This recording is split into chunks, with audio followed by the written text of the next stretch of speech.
اکراہ فی الدین، دین میں کوئی زبردستی بولو بھائی نہیں ہے.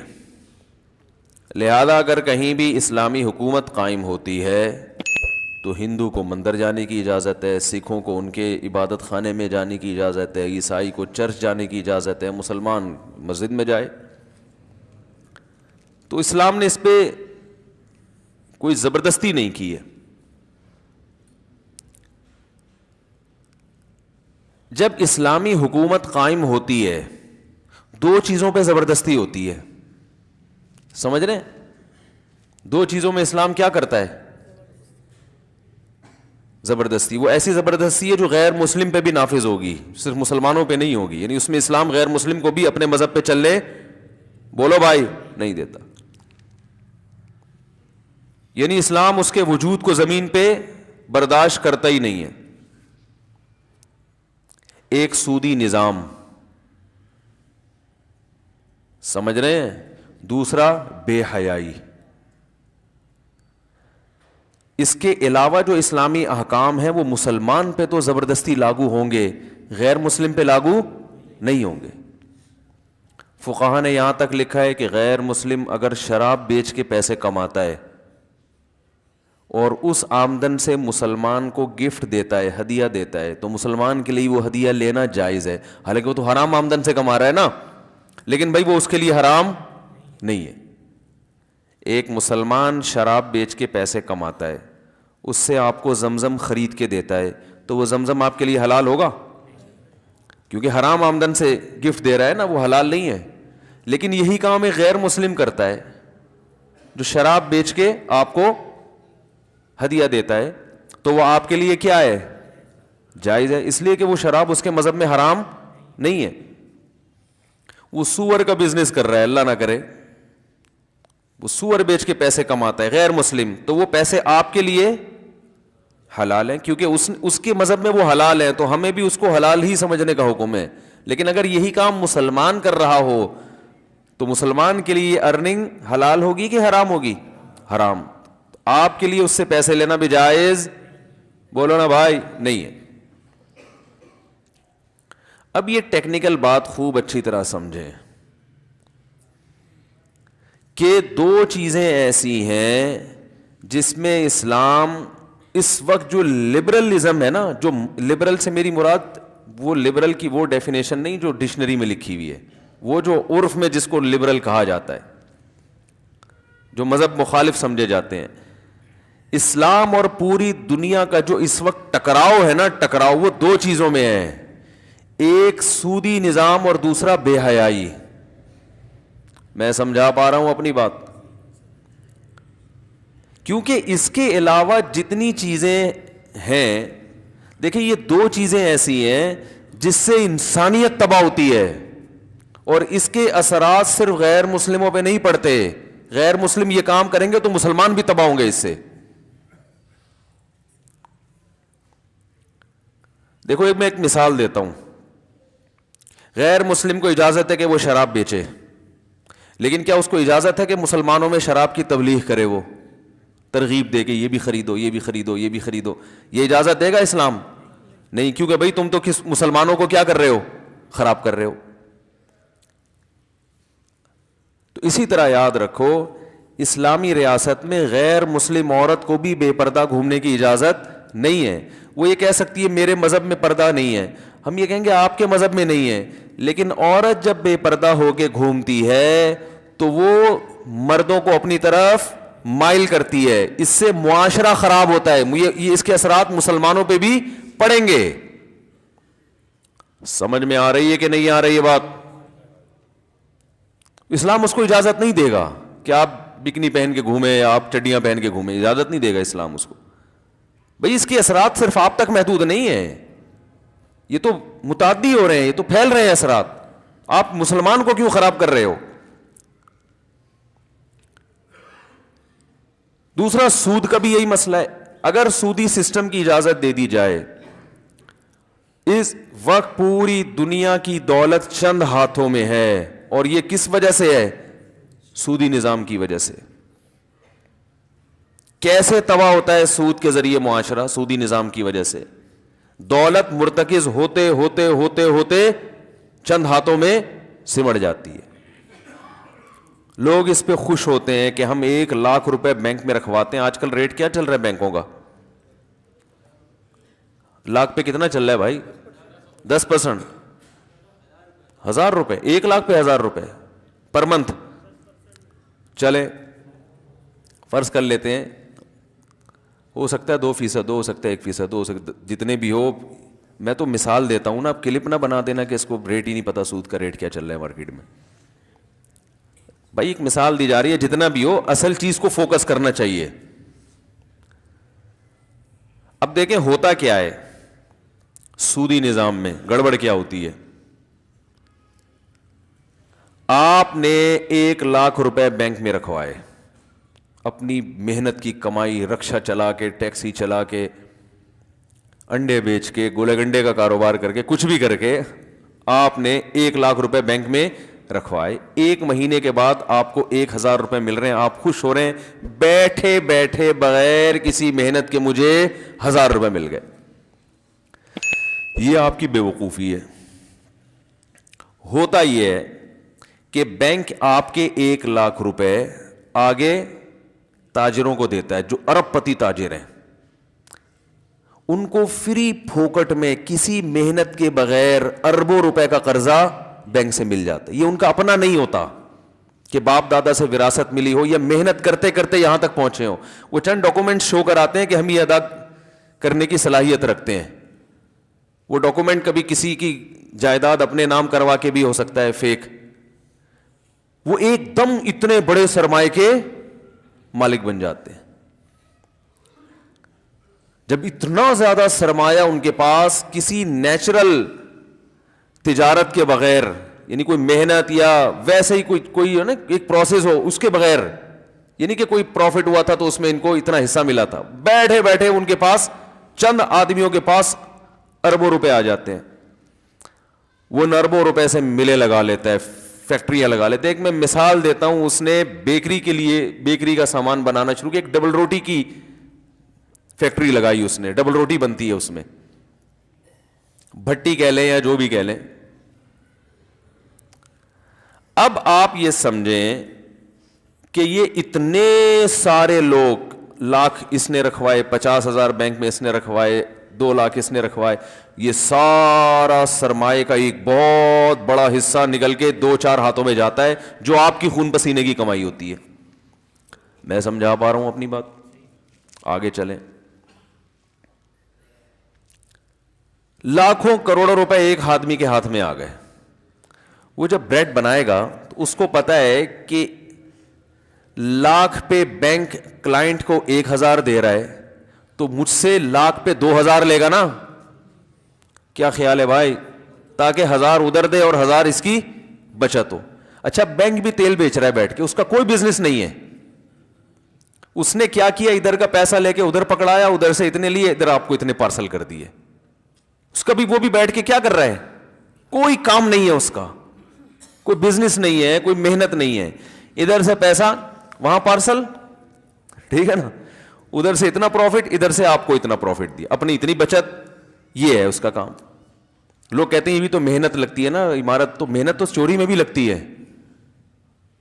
محنت صرف محنت ہی نہیں ہوتی, محنت کس چیز پہ محنت کر رہا ہے, کر کیا رہا ہے اس پیسوں سے. ایک رکشہ چلا رہا ہے, ریڑھی لگا رہا ہے, گڑا کھود رہا ہے, یا کوئی کاروبار کر رہا ہے, کوئی چیز خرید کے آگے بیچ رہا ہے, کچھ بھی نہیں کر رہا, وہ صرف تیل بیچ رہا ہے بیٹھ کے. تیل بھی نہیں بیچ رہا, وہ بھی بیچ رہا ہوتا تو ہم کہتے چلو کچھ کر رہا ہے.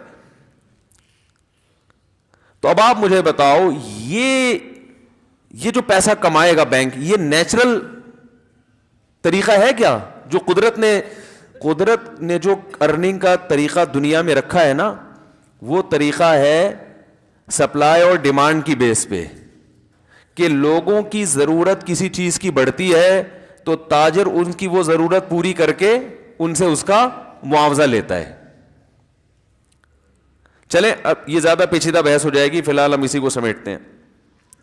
اب بینک نے آگے 1,00,000 روپے جب تاجر کو دیے, تو تاجر نے اس 1,00,000 پہ بینک کو کتنا دینا ہے؟ 2,000 روپے.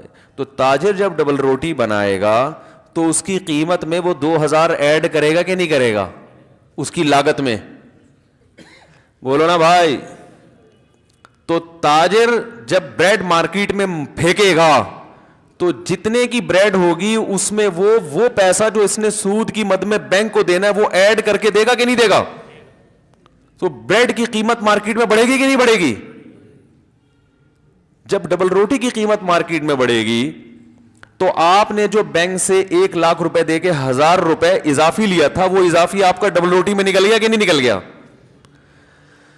کیا ہو رہا ہے میرے بھائی؟ سمجھ میں نہیں آ رہی بات؟ تو چیزوں کی جو قیمتیں ہیں نا اتنی سپیڈ سے بڑھیں گی کہ آپ کا وہ پروفٹ ادھر کے بجائے صابن خریدنے میں، سرف کے ڈبے خرید، کیونکہ یہ بڑی بڑی فیکٹریاں جتنی ہیں ان کے کوئی باپ دادا سے ان کو وراثت میں نہیں ملی ہوتی، کوئی ان کی محنت نہیں ہے، انہوں نے بینکوں سے ایک دم اتنا پیسہ اٹھا کے فیکٹری لگائی، مل لگائی، اور دھڑا دھڑ سارا سب جتنے لوگ ہیں نا، آپ دیکھیں نہیں آج کل جو بڑے بڑے شاپنگ مال بن رہے ہیں، ایک دکاندار بیچارہ باپ دادا سے وہ تجارت کرتا آ رہا ہے، 400 سال ہو گئے، وہ پرچون کی ایک دکان سے 5 دکانیں بنا سکا ہے بیچارہ. اور ایک نیا آدمی جس کے باپ نے کبھی کوئی 5 روپے کا منجن بھی نہیں بیچا ہوتا، وہ ایک دم اتنا بڑا مال بنا لیتا ہے کہ کروڑوں روپے کا سرمایہ بھی اس کے پاس آ جاتا ہے اور لاکھوں کروڑوں لوگ بھی وہاں سے شاپنگ کرنا شروع کر دیتے ہیں. اور جو گلی محلے کا دکاندار ہے نا، جو بیچارہ ایک باپ دادا سے محنت کرتا آ رہا ہے، وہ اس کی پرچون کی دکان بالآخر ختم ہو جاتی ہے. بہت مشکل ہے میرے بھائی، نہیں آ رہی سمجھ میں؟ ابھی آئے گی اور آئے گی انشاءاللہ. تو یہ جو ہم لوگ یعنی بینکوں میں پیسہ رکھ کے پروفٹ لیتے ہیں، تو یہ پروفٹ نہیں ہوتا میرے بھائی. وہ سارا مہنگائی میں آپ کا، تبھی تو کرنسی دھڑام سے گرتی ہے. لوگ کہتے ہیں یورپ امریکہ میں تو کرنسی نہیں گرتی، ان کے ہاں سودی نظام کے علاوہ اور بہت سی ایسی چیزیں ہیں جس میں انہوں نے معیشت کو مینٹین رکھا ہوا ہے. سودی نظام سے تو معیشت خراب ہوتی ہی ہوتی ہے. اس کی مثال ہے جیسے کوئی چرس پینے والا، ہیروئن پینے والا صحت مند ہو تو ہم ہیروئن کی تعریف نہیں کریں گے، ہم کہیں گے بھائی یہ الگ سے طاقت کے انجیکشن لگوا رہا ہے، ٹھیک ہے نا. ہیروئن سے تو نقصان ہی ہوتا ہے. اب آگے سمجھیں آپ بات کو. بینک اگر یہ کام کرنا شروع کر دے کہ شریعت نے کہا ہے سود پہ نہ دو، مزاربت پہ دو. سود پہ نہ دو، مزاربت. مزاربت کا مطلب یہ ہے کہ ایک آدمی کا پیسہ ہو، دوسرے کی محنت ہو، اور آپ اس سے کہیں تم محنت کر کے جو کچھ کماؤ گے اس میں اتنے فیصد میرا، اتنے فیصد تمہارا. اب اگر یہ سسٹم بینکوں میں آ جائے تو آپ نے 1,00,000 روپے بینک کو دیے، آپ نے کہا مجھے اس پہ 1,000 نہیں چاہیے، تم جتنا اس پہ کماؤ گے مجھے 1% دے دینا بس، ٹھیک ہے، زیادہ بے شک نہیں چاہیے، مجھے کتنا چاہیے؟ اگر تم نے میرے 1,00,000 پہ 1,00,000 کمایا ہے تو مجھے 1,000 روپے چاہیے. 2,00,000 کمایا تو مجھے، بولتے کیوں نہیں بھائی؟ آپ کمانے کے بولنے پہ تو کما تھوڑی رہے ہو، لیکن خوش تو بولو نا. 2,00,000 کمائے تو میرا پروفٹ 2,000 ہو جائے گا، 10,00,000 کمائے تو 10,000 ہو جائے گا. پرسنٹیج چاہیے، چاہے وہ 30% ہو، 50% ہو، 1% ہو، پرسنٹیج کے حساب سے شریعت میں ہے نا مزاربت. اب معاملہ کیا ہوگا کہ بینک یہ 1,00,000 روپے جب آگے تاجر کو دے گا تو تاجر سے کہے گا کہ مجھے بھی پرسنٹیج کے حساب سے چاہیے، اس 1,00,000 پہ مجھے 4% چاہیے، جس میں 2% میں کلائنٹ کو دوں گا اور 2 خود رکھوں گا. اب وہ تاجر جب ڈبل روٹی کی فیکٹری لگاتا ہے تو جتنی چاہے بریڈ کی قیمت میں اضافہ کر دے، جتنا اضافہ ہوگا تاجر کا پروفٹ بڑھے گا. تاجر کا جتنا پروفٹ بڑھے گا تو بینک کا پروفٹ بڑھے گا، بینک کا جتنا پروفٹ بڑھے گا تو کلائنٹ کا پروفٹ اسی حساب سے بڑھے گا. تو مارکیٹ میں، فیکٹریوں میں جتنی چاہے چیزیں مہنگی ہو جائیں، آپ کا جو پروفٹ کا جو ریشو ہے وہ بھی اسی حساب سے بڑھنا شروع ہو جائے گا. نہیں آ رہی میرے خیال بات؟ تو یہ جو استحصال ہو رہا ہے نا معاشرے میں، یہ استحصال نہیں ہوگا. اس لیے اسلام نے سود کی اجازت، بولو بھائی، نہیں دی. دوسری بات یہ کہ بینک پیسہ پکڑا کے بے فکر نہیں ہو جائے گا. کہ جو آ رہا ہے اٹھ کے بس یہ دیکھا کہ یہ قرضہ لوٹانے کی طاقت رکھتا بھی ہے کہ نہیں رکھتا, یہ اتنا دیکھنا ہے. وہ ایک بزنس کر کے آ رہا ہے, اس میں سب سے پہلے وہ یہ دیکھے گا کہ حلال بزنس کرے, حرام نہ کرے. بات آ رہی ہے سمجھ میں؟ کیونکہ صرف سود حرام تھوڑی ہے, بزنس بھی تو حلال ہونا چاہیے نا. کوئی ایسی چیز کا بزنس کرے جس کی لوگوں کو واقعی ضرورت ہو, تو اس سے لوگوں کی ضرورتیں پوری ہوں گی. یہ ایک الگ اخلاقی فائدے ہیں. تو بینک کا ریشو بڑھنے سے کلائنٹ کا ریشو خود بخود اس کا پروفٹ کیا ہو جائے گا, بڑھ جائے گا. تو اب ہوتا یہ ہے ہمارے معاشرے میں کہ وہ پیسہ سمٹتے سمٹتے سمٹتے ہاں ایک اور کام یہ ہوتا ہے کہ حقیقی معنوں میں تجارت ہوگی. بینک نا وہ ڈر لگا رہے گا اس کو کہ میں پیسے دے رہا ہوں کہیں بزنس میں لاس نہ ہو جائے, ٹھیک ہے نا. اب ہوتا کیا ہے کہ بینک پیسے دے کے بے فکر ہو کے بیٹھ جاتا ہے کہ مجھے تو اتنے ملنے ہیں. آپ نے بینک کو پیسے دے کے آپ بھی بے فکر ہو کے بیٹھ جائے. اب وہ جو تاجر ہے نا جو بزنس کر رہا ہے انویسٹمنٹ سے, اس کے پاس راستہ کھلا ہوا ہے. اس نے لکھوایا کیا تھا, کر کیا رہا ہے, اسے اس سے کوئی غرض ہے ہی نہیں. اس کے بھی نقصان کا اندیشہ ہے, بسا اوقات اس کو فائدے کے بجائے نقصان. دنیا میں کوئی ایسی تجارت نہیں ہے جس پہ کوئی ایسا ٹھپا لگا دے کہ لاس کا چانس سرے سے ہے ہی نہیں. اسٹاک ایکسچینج میں آپ دیکھیں نا کیسی خبریں آ رہی ہوتی ہیں, شیئرز کی قیمت بڑھ رہی ہے, سارے دنیا اٹھا کے اپنا پیسہ اسٹاک ایکسچینج میں ڈالتی ہے, دھڑام سے وہ مارکیٹیں کا دیوالیہ ہونا شروع ہو جاتا ہے. یہ تو ہو رہا ہے. بحریہ ٹاؤن کے ساتھ دیکھ لیں کیا ہوا, ایک دم ہر آدمی بحریہ ٹاؤن بحریہ ٹاؤن بحریہ ٹاؤن. اب جو پلاٹ 36 لاکھ کا تھا وہ 18 پہ آ گیا. اب لوگ انتظار میں بیٹھے ہوئے کہ اے اللہ جب یہ 36 پہ پہنچے گا پتہ نہیں ہماری عمر ہمارا ساتھ دے گی کہ نہیں دے گی. یہ تو ہے, لازمی ہے. یہ تو اللہ تعالیٰ تو قرآن میں فرماتے ہیں یبسط الرزق لمن یشاء ویقدر, جس کے لیے چاہوں گا رزق بڑھا دوں گا, جس کے لیے چاہوں گا تنگ کر دوں گا. آپ نے ایک چیز کو پیسہ بڑھانے کا ذریعہ سمجھا, اسی چیز کو اللہ پیسہ گھٹانے کا ذریعہ بنا دے گا. کتنی تجارتیں دنیا میں آئی ہیں, لوگوں نے کہا ہم ارب پتی بن جائیں گے, وہی تجارتیں لوگوں کو روڈ پہ لانے کا سبب بنی. پہلے تو کھا رہے تھے کچھ, اس سے بھی گئے. تو دنیا کا اصول ہے. تو اس تاجر کا نقصان کیا ہے کہ جب وہ اربوں روپے کا سرمایہ لے کے کوئی فیکٹری لگاتا ہے, مل لگاتا ہے, اور اس کا ہو گیا نقصان, اس کے پاس دینے کی طاقت نہیں ہوتی, اس کے پاس بھاگنے کے علاوہ کوئی آپشن نہیں, وہ کہاں سے دے گا, ناممکن ہے. کیونکہ اس کے باپ کا پیسہ تھوڑی لگا ہوا ہے اس میں. اپنا پیسہ ڈوب جائے انسان بھاگتا نہیں ہے. سمجھ میں آ رہی ہے بات؟ بھاگے گا کیوں بھائی وہ؟ اور جس کا پیسہ ہے وہ لاس میں شرکت گوارا کرے تو بھی نہیں بھاگے گا وہ. کیوں بھاگو بھائی, میرا نقصان, ہم ایگریمنٹ ہوا تھا, پروفٹ ہوگا تو دیں گے, نہیں ہوا تو لاس سارا آپ کا ہے, میرا تھوڑی ہے لاس. وہی وہ نقصان اس لیے نہیں ہوتا عمومی کہ وہ بھی پیسہ دینے سے پہلے کروڑ 100 دفعہ سوچے گا. وہ ذرا بھی اس کو خطرہ ہوگا یہ بندہ کرپٹ ہے, گڑبڑ ہے, تو اس سے ایماندار لوگ مارکیٹ میں آئیں گے. بہت یعنی ایک نیچرل تجارت ہوگی. پیسوں کی جو سرکولیٹ کرے گا وہ نیچرل انداز میں کرے گا, قدرتی انداز میں کرے گا. سمجھ میں آ رہی ہے بات کہ نہیں آ رہی ہے؟ تو اب کیا ہو رہا ہے آپ, اچھا ایک اہم بات یہ بھی ہے کہ جب آپ بینک سے قرضہ لیں گے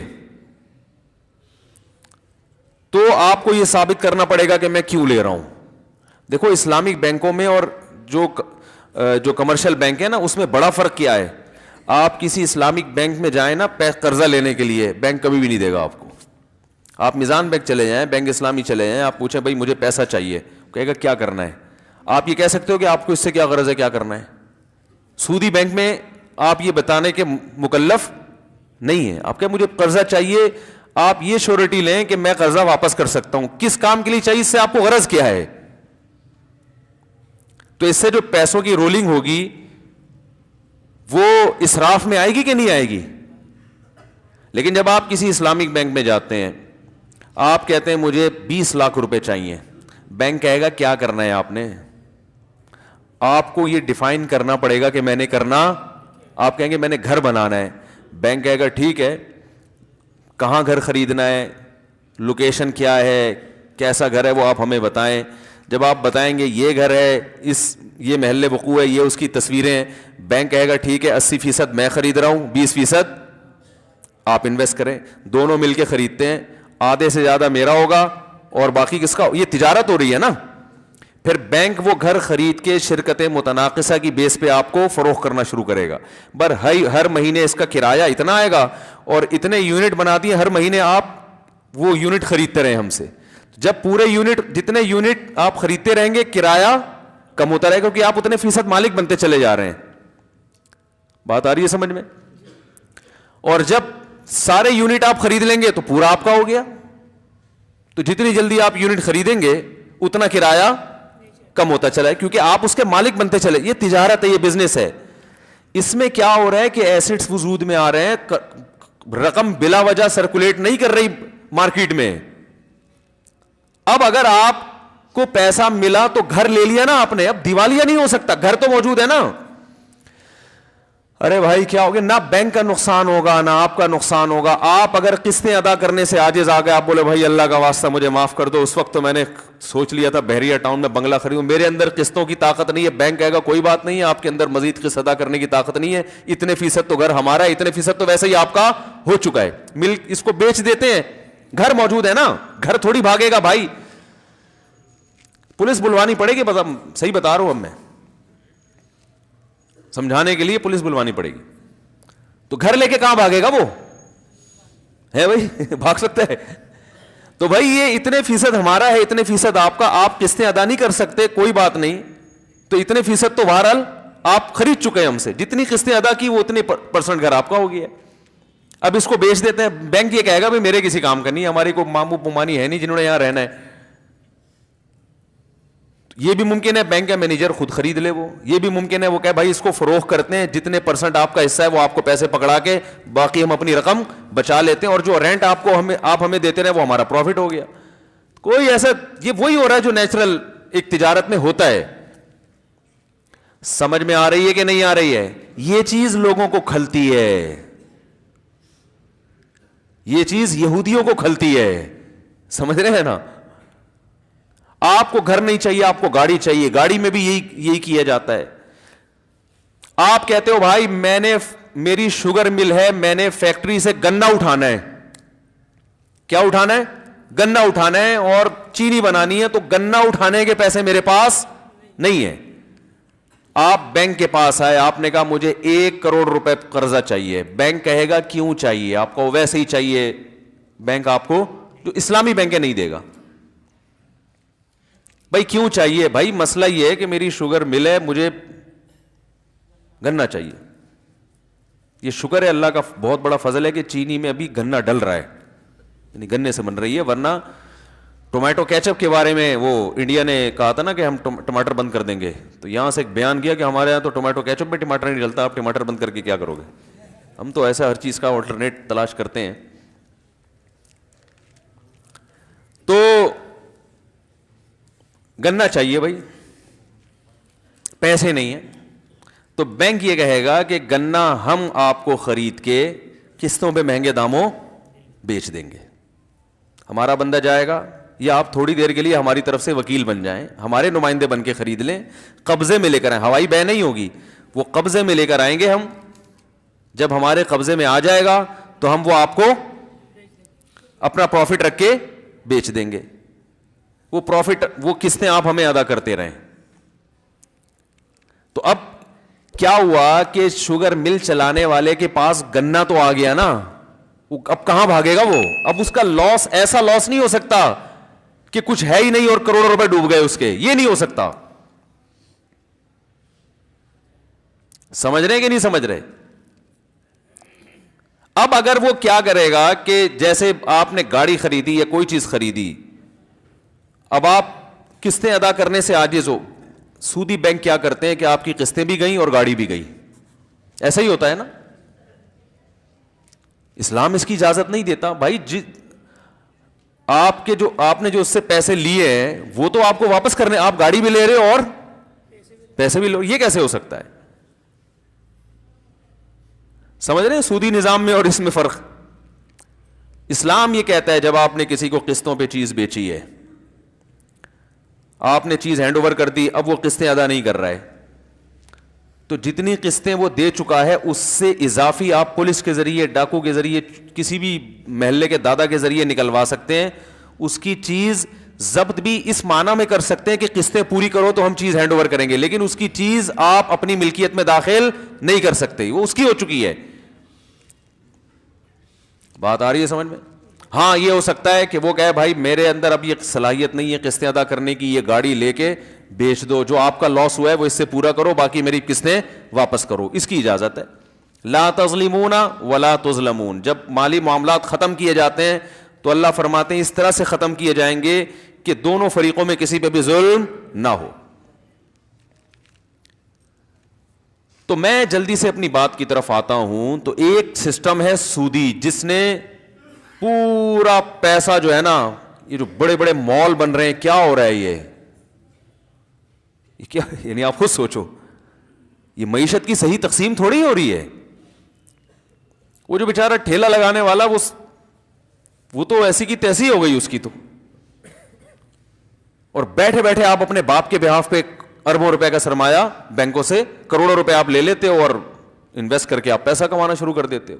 سارا پیسہ ہوتے ہوتے ہوتے ہوتے سمٹ کے چند ہاتھوں میں جا رہا ہے. کہا جاتا ہے دنیا میں 7-8 آدمی اتنے مالدار ہیں کہ اگر ان کی دولت کو انسانیت پہ تقسیم کر دیا جائے تو دنیا میں ایک آدمی بھی غریب باقی نہیں بچے گا. 7-8 افراد ہیں ایسے دنیا میں. تو لبرل لوگوں سے اسلام کا جو ایک پھڈا ہے وہ کون سا ہے؟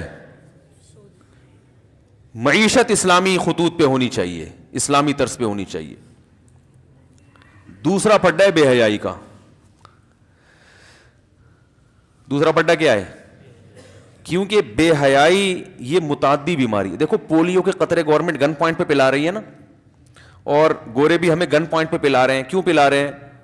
وہ ہمارے فائدے کے لیے نہیں, اپنے فائدے کے لیے, کہ یہ ایک بھی دنیا میں پولیو کا مریض اگر باقی رہ گیا تو یہ بیماری پھیلے گی.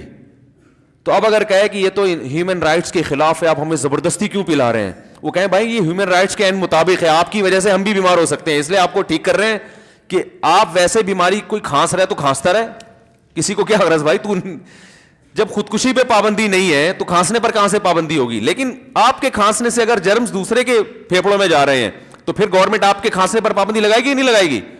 لگائے گی. پھر بولے گی آپ کھانسی ٹھیک کریں ورنہ بیماری پھیل رہی ہے اس سے. دیکھو کوئی بچہ گھر میں بیمار ہوتا ہے نا, چکن پاکس, خسرہ, تو ماں باپ کہتے ہیں بیٹا کسی کے گھر میں مت جاؤ, خام خواہ میں ان کو بھی نکل آیا تو ہمارے کھاتے میں ڈال دیں گے, کہ تمہارے پھوڑے یہاں ٹرانسفر ہوئے, کہتے ہیں نا.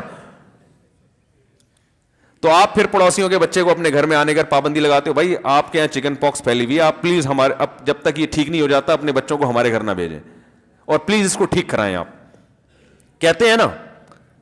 تو اسی طرح یاد رکھو جیسے پولیو کے قطرے گن پوائنٹ پہ اسلام یعنی جو اقوام متحدہ پلاتی ہے تاکہ یہ دوبارہ دنیا میں نہ پھیلے.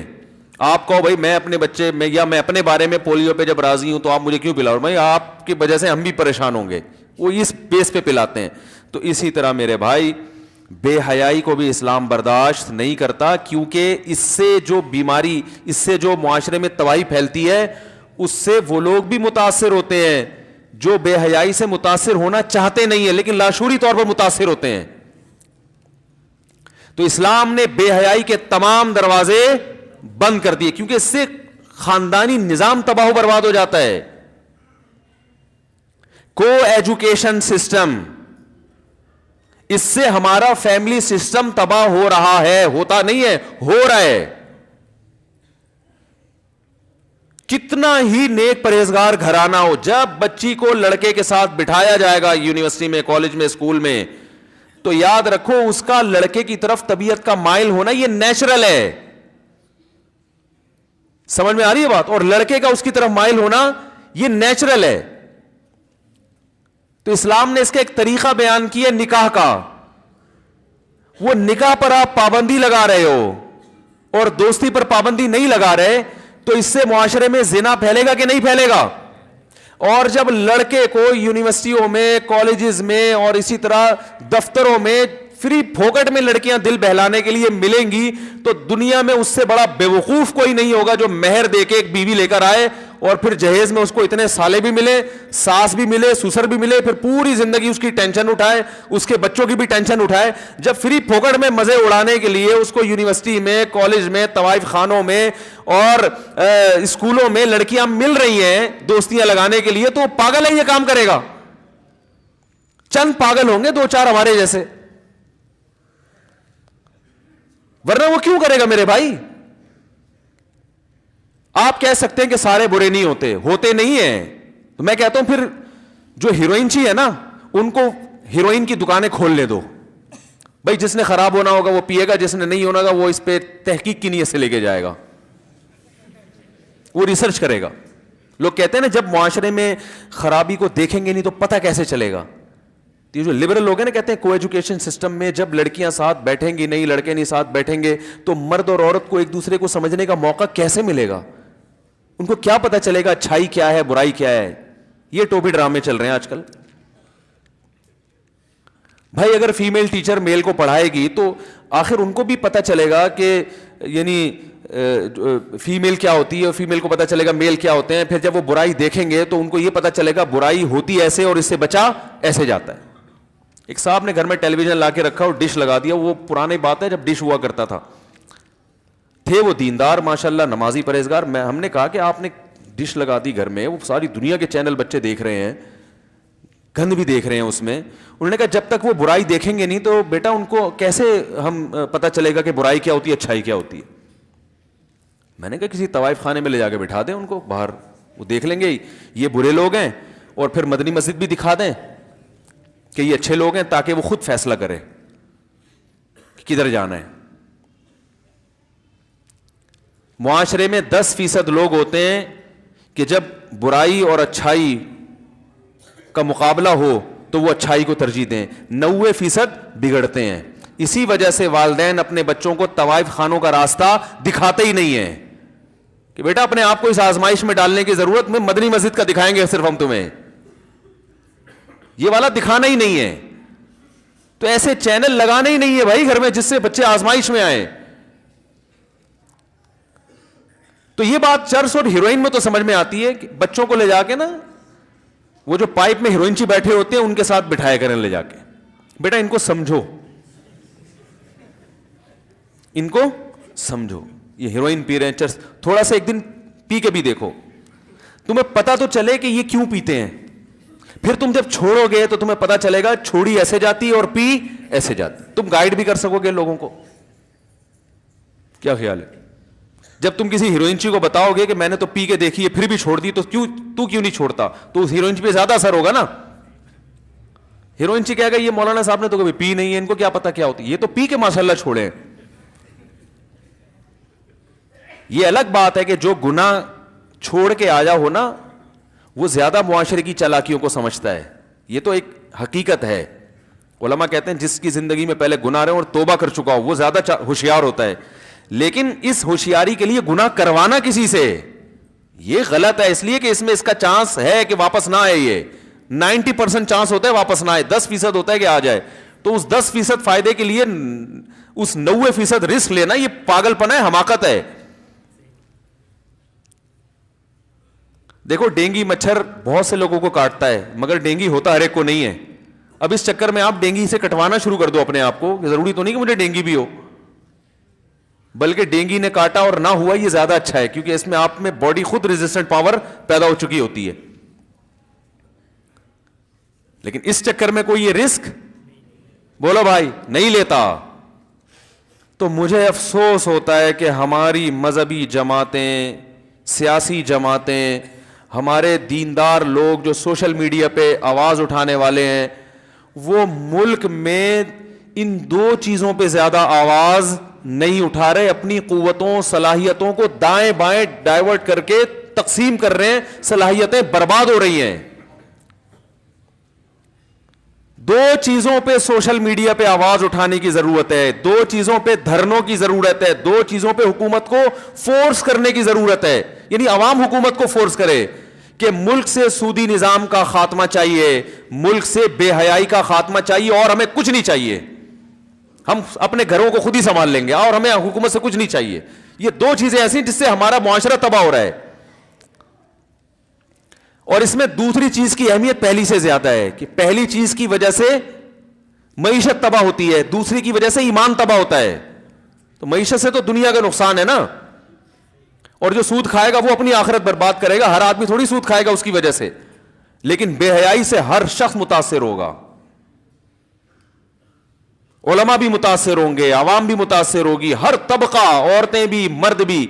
اور ہو رہا ہے, کتنے کیسز آ رہے ہیں, پاگل ہو گئے ہیں سن سن کے. کیا ہو رہا ہے معاشرے کو بھائی؟ باپ نمازی پرہیزگار, بیٹی کا جناب وہ بوائے فرینڈ بنا ہوا ہے, کوئی وہاں بنا ہوا ہے, کوئی ادھر بنا ہوا ہے, کوئی اس نے لائن ماری تو اس نے جواب میں ادھر پازیٹیو اشارہ کر دیا, اس نے لائن ماری اس نے جواب دیا, اس سے یونیورسٹی مل رہی ہے, کالج میں مل رہی ہے, شادی شدہ لڑکیاں لڑکوں سے چیٹنگ کر رہی ہیں.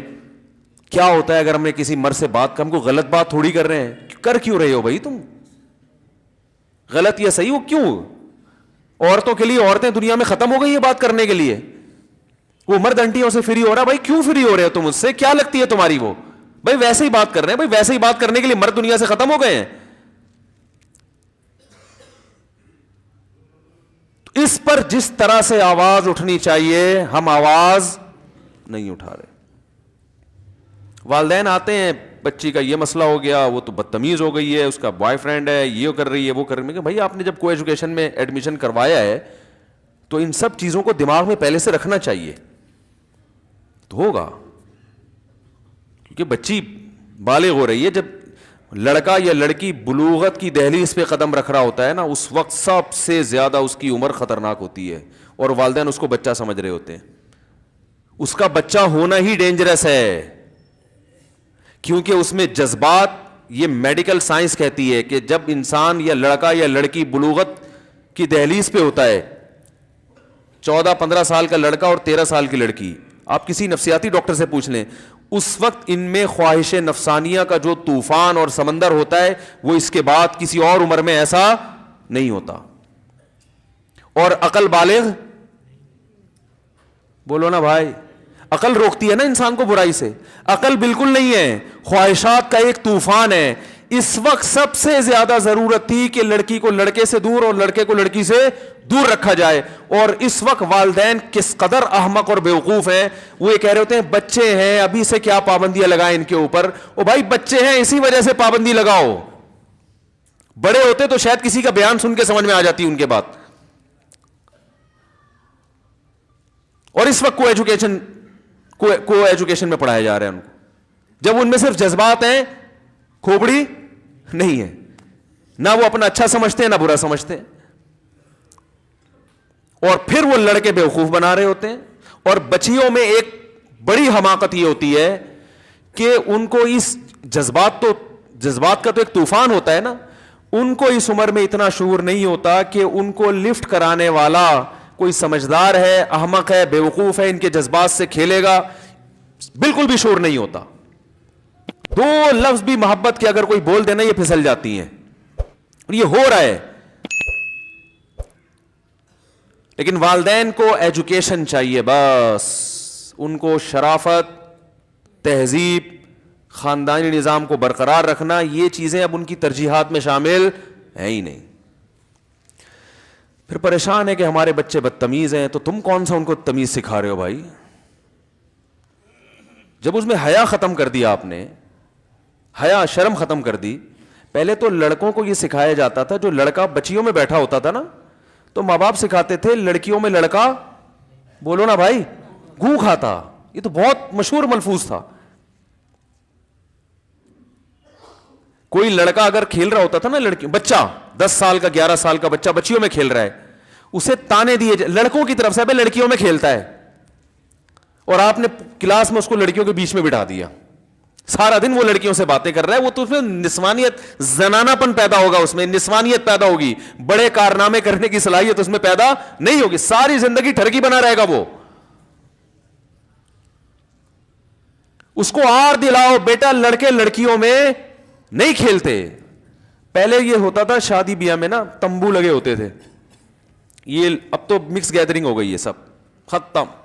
ہم جب چھوٹے بچے تھے تو وہ یہ لڑکیوں کا تمبو ہے, یہ یہاں خواتین بیٹھے یہاں مرد بیٹھے, تو جو بچہ خواتین کے تمبو میں جھانکتا بھی تھا نا اسے بھی ذلیل کیا جاتا تھا, لڑکیوں کو دیکھ رہے, یا ان کے اس میں چلا بھی جاتا تھا تو اس کو بھی تانے ملتے تھے, ابے لڑکیوں میں کیا کر رہا ہے. آج یہ فیشن بن گیا ہے, تو غیرت ختم. کچھ لوگ اللہ کا شکر ہے ابھی بھی غیرت والے نظر آتے ہیں. ہمارے ایک دوست ہیں, وہ کہیں کسی انگلش لینگویج سینٹر میں ان کا ایڈمیشن ہوا تو لڑکیاں لڑکے مکس, وہ 2 دن اس میں رہے, اس کے بعد بھاگ آئے. ہم نے کہا کیا ہوا؟ کہہ رہے یار مجھے بیٹھا ہی نہیں جا رہا, مجھے اتنی غیرت آ رہی ہے, شرم آ رہی ہے, میرا لڑکیوں میں کیا کام ہے. میں نے کہا یار نوبل پرائز ملنا چاہیے. حالانکہ وہ کوئی بہت زیادہ دیندار لڑکا نہیں, اس نے کہا مجھے یہ اپنے اندر سے ایک نسوانیت کی بو آتی. نسوانی سمجھتے ہیں؟ عورت پنے کی اپنے اندر سے آتی ہے. میں عورتوں میں کیا کر رہا ہوں یار, مرد آدمیوں میں بیٹھو گھسے میں. تو وہ یہ غیرت الحمدللہ ابھی بھی ہیں بہت سے لوگ جو میرا بیان سن رہے ہیں, ان کے وہ سب ماشاءاللہ ایسے ہی ہیں. جو انٹرنیٹ پہ بھی سنیں گے وہ بھی, ان کے علاوہ سب معاملہ خراب ہو گیا. تو یہ چیز اپنے بچوں کو سکھائیں, بیٹا لڑکیوں میں نہیں بیٹھتے.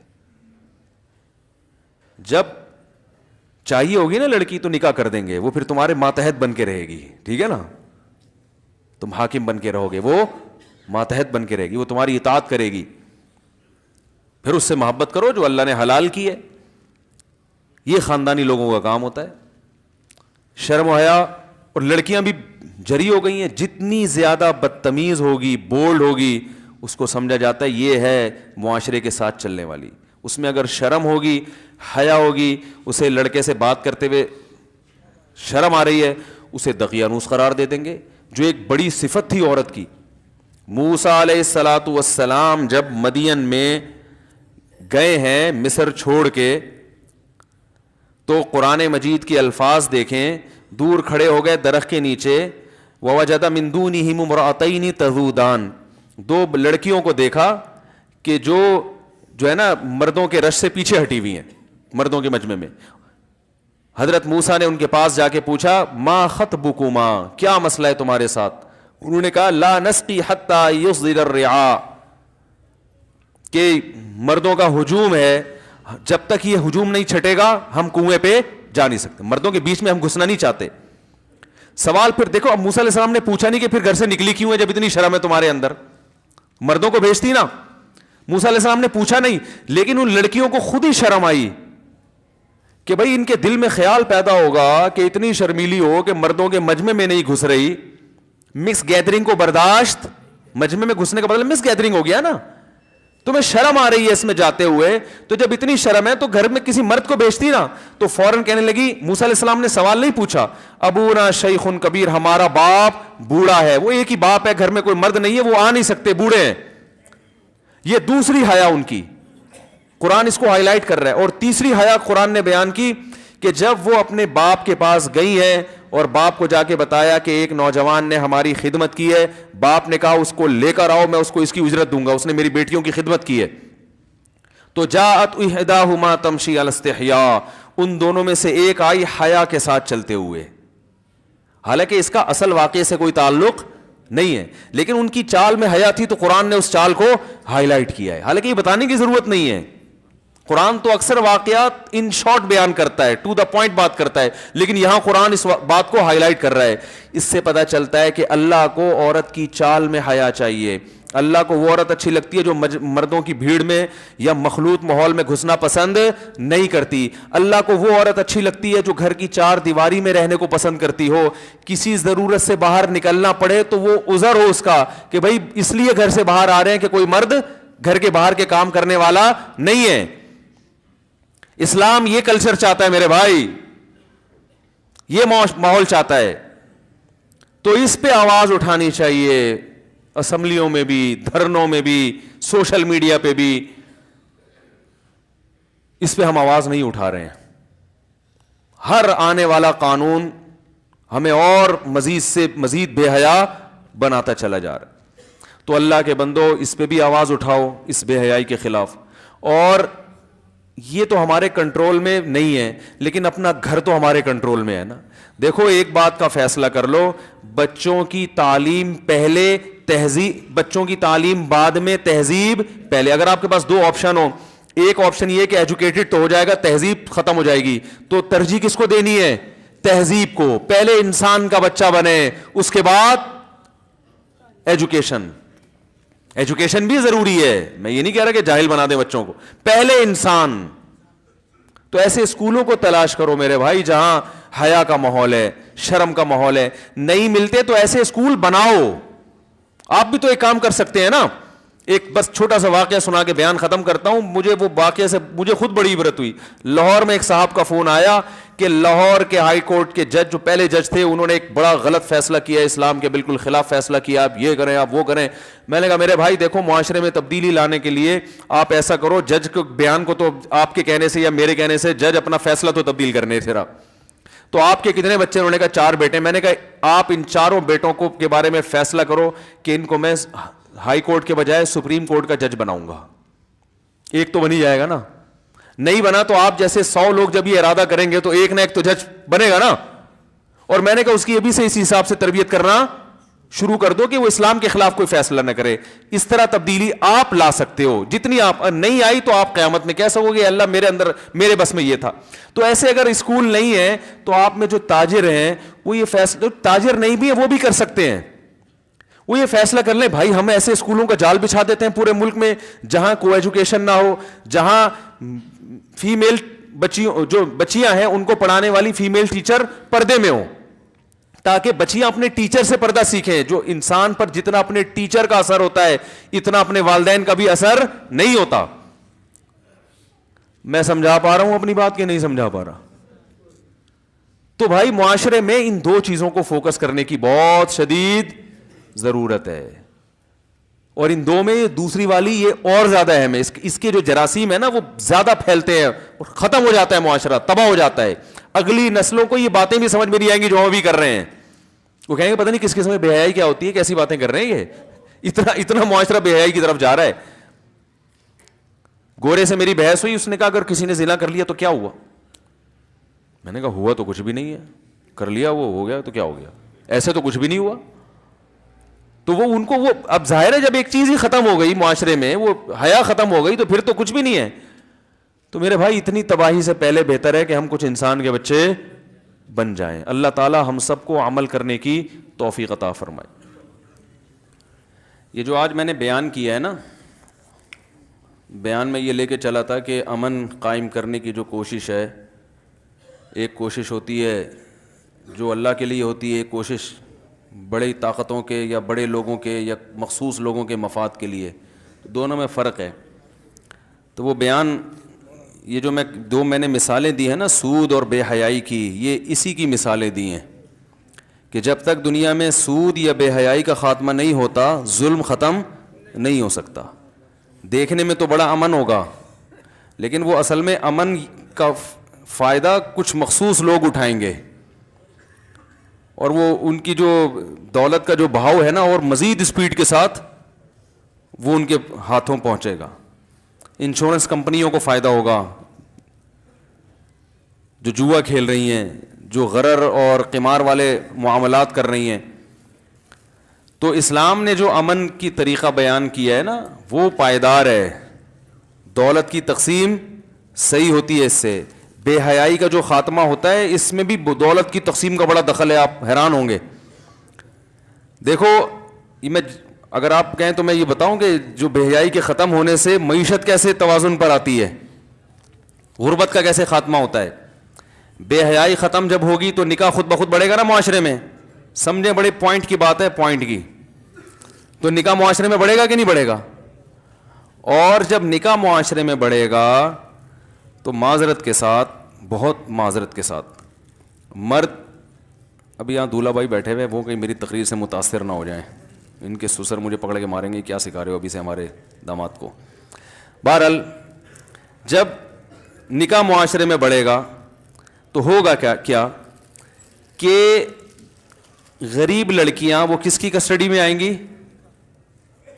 دیکھو نکاح میں نا خود بخود مالدار لوگوں کے لیے نکاح کرنا آسان ہوتا ہے بنسبت غریب کے.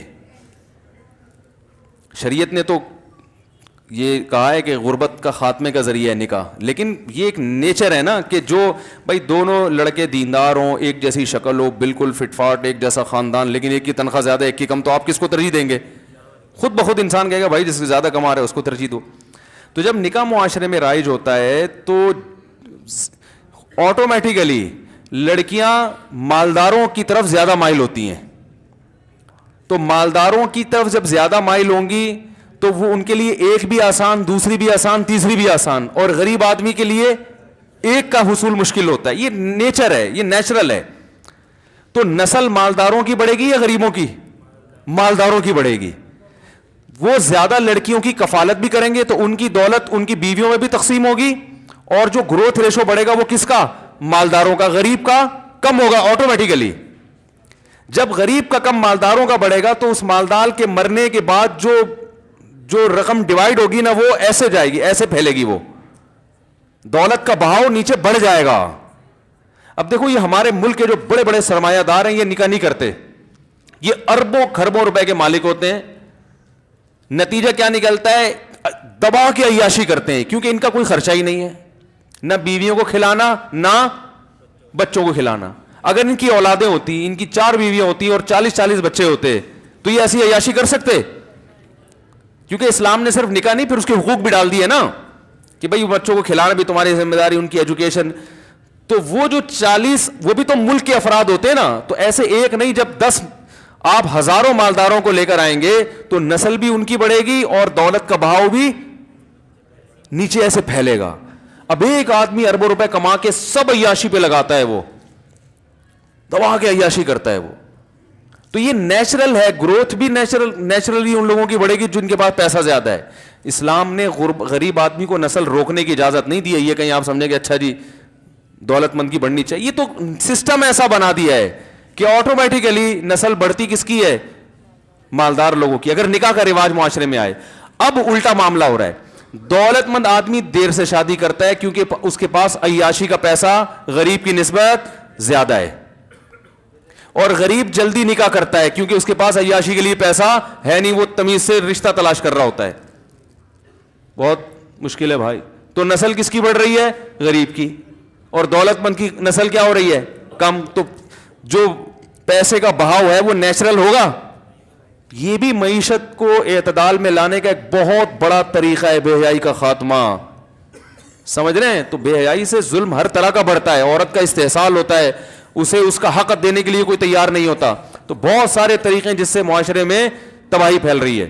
تو ان 2 چیزوں کو فوکس کرنا چاہیے, یہ جو میں نے آپ کو بتایا, سود کا خاتمہ اور دوسرا بے حیائی کا خاتمہ. ابھی بھی سمجھ میں نہیں آئی تو پھر پولیس کا کیس ہے بھائی.